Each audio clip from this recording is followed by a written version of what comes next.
Good morning, everybody. This is Gary with the Windform Daily Mail. Just a few comments on the mail today. Let's start with Doomben Race 1. And here we've got Adora Diva. It's a Grand Slam. I can tell you that the Grand Slam selections make a constant profit. We just don't get enough of them. But Adora Diva meets all the qualifications, handles all sorts of tracks. That was a very, very good win, led all the way and won by a length at the Gold Coast last start. Drawn in barrier 6. Should get a good run again. And the amazing thing is that at the moment you can get $13 at Bet365. That seems like a pretty reasonable bet to me, so we might kick off with a decent winner. But if we have a look here, and just looking at the prices, all of these first five are very, very good prices. I don't know why Bonanza would be having its very first start in this quality race, even though it's trained by Dunn. If we have a look here, Bonanza did win by 3.5 lengths, but that was in 62.5 over 1,000.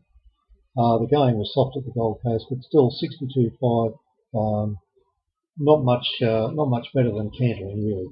So yes, might be a good filly, but I'd be surprised if it was to win. And it's reflected in the market at around $11. I'd rather be on the more experienced Adora Diva. And of course, Malahide was also a reasonable winner last start. So we might kick off with the Quinella trifecta in that race. But obviously, if we're doing the trifecta thing, yes, you wouldn't want to put Bonanza in there. Dunn does know what he's doing, I think. Okay. We're moving on to Flemington Race 1 now. And in this particular race, I've heard that the Markham is hopeful about Star Fall.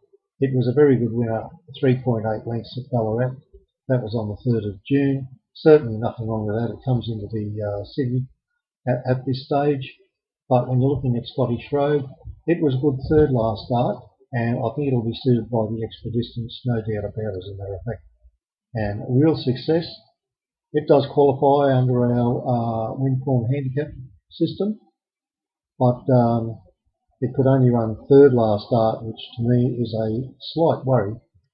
But for this time of the year, I still think possibly one of those top two can get in there.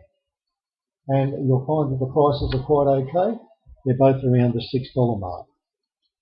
Alright, moving on to Doomben Race 2 now, and we have our first, I suppose, special of the day.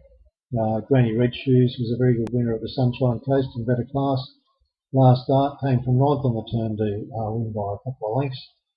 Shin takes the ride for Tony Edmonds, and if you have a look at the betting in this race, you're not going to get a brilliant price because it is odds on, but nevertheless you would expect it to win after that. In Belmont Race 1, you've got a horse called Kiss the Breeze. It qualifies under our plans.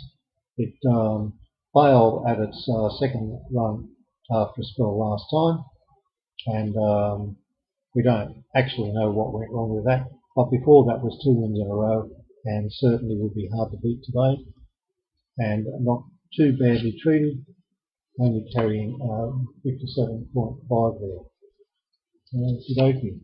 Now, daily feature race today in Doomben Race 7. This has been a very good winner last start on the heavy track, but have a look at the green there. It's a sea of green. 12 starts for 6 wins, 3 seconds. That's got to be a pretty good bet, don't you think? So in Doomben Race 7, we can see that Noir is a $2.60 to $2.70 favourite. That speaks for itself, I suppose, but you know, when it's a Grand Slam under handicap conditions and also suited kindly under the weights, she's what she is going to be in the firing line all the way, but I think Noir is slightly better class and will get up and win that race. In the 8th race, which is our daily feature race today, I do like Champagne Cuddles.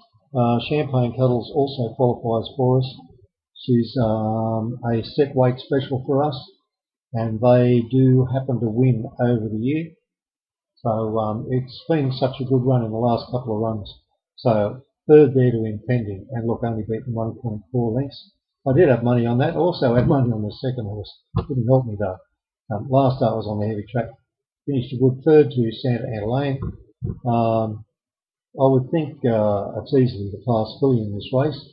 The danger is going to be something like, well, Savannah Amore was a brilliant win last start and is certainly fit and ready to go again today. Invincibella is a last start winner. Invincible Jam is not going that well, but if you have a look, you've got to go way back to see the last win in August last year. So it's going to be a tough ask for that one to win, but on its very best form at Randwick over here, 68.8 for us, but its other runs have been pretty poor, running a couple of 40s there. So I suppose it's up there and it's got a run. If you're doing a canola trifecta, then I think I would want to include that in. Just looking down here, you'll find the prices are very good. Champagne Cuddles being around the $5 mark, I think. I thought that's nobody would have ever expected to get that. It's $5.50 on at $3.65, and there'll probably be a bit of to and froing in the market. So perhaps it's going to get out to $6 to $6.50 and go around just as they're betting for the others.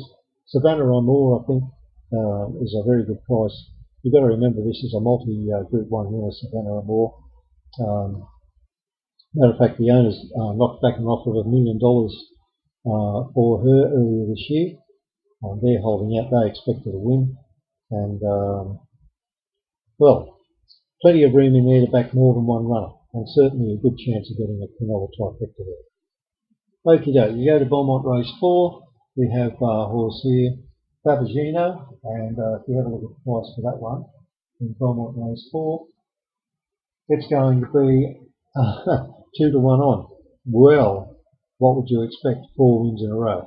So no value in that race, but certainly should rack up another win for us. Okay, I hope you enjoy your racing today. Thanks for watching.